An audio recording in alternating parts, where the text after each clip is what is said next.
Alright, so I wanted to do this video yesterday, but given the heat and other factors, I just swapped them. So yesterday's ended up being Psychonauts 2. So here, with the third season of the revival set to start this evening, I give you my thoughts on the animated feature film, Beavis and Butthead to the Universe, which sees much of the cast reprise their roles, and also includes special appearances as from the likes of Gary Cole and Keith David. So, let's begin. The the film home's premise is as follows.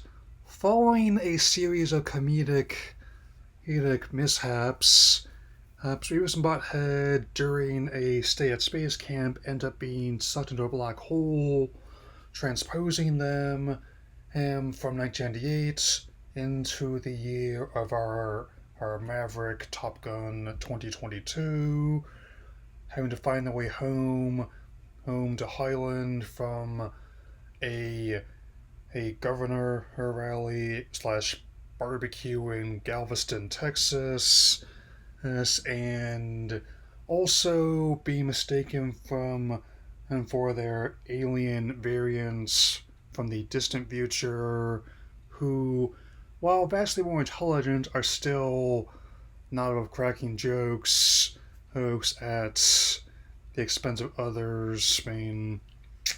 And unlike some people I know, I understand and the purpose and importance of theme in a film, even if it is like a bawdy, a comedy involving a bunch of teenage metalheads from a small town in Texas.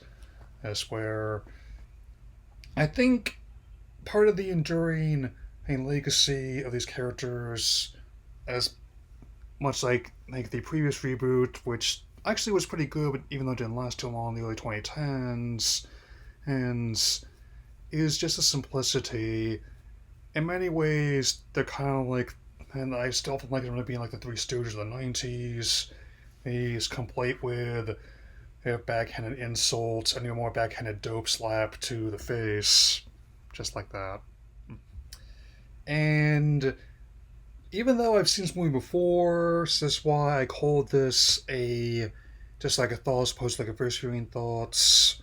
I thought it was pretty solid. I mean, the idea of the opening scene credits where they bungle their way through a Star Wars esque attack on a space station, and for the opening credits, much like the 70s his cop show pastiche in their previous movie outing, which I may consider looking at next year for its 30th anniversary. Yep, no regrets there.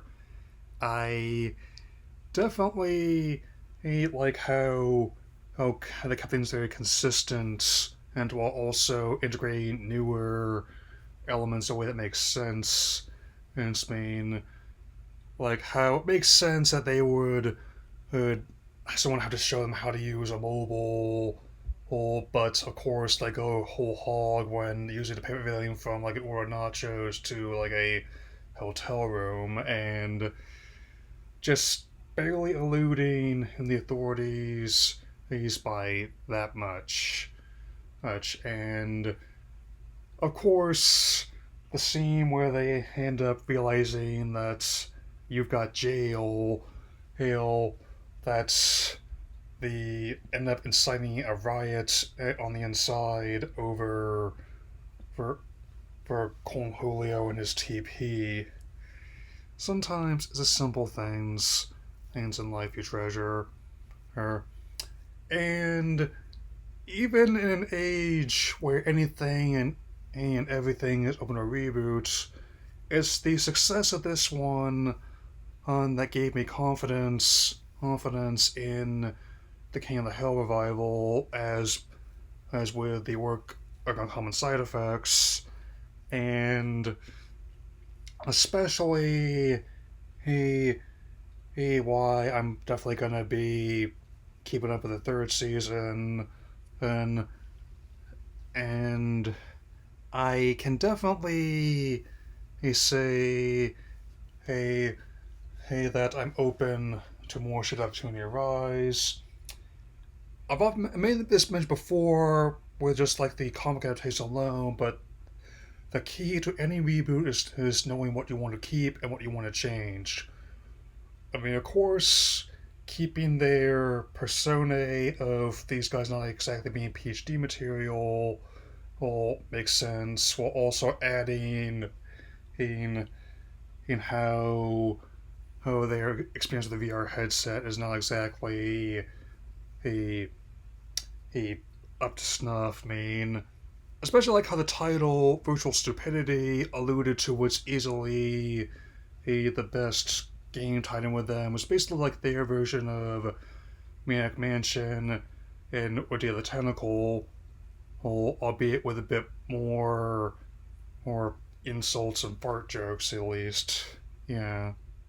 I'm also pleased to point out how that I managed to hit the rough drafts of some of my scripts done, or make good progress on all of them.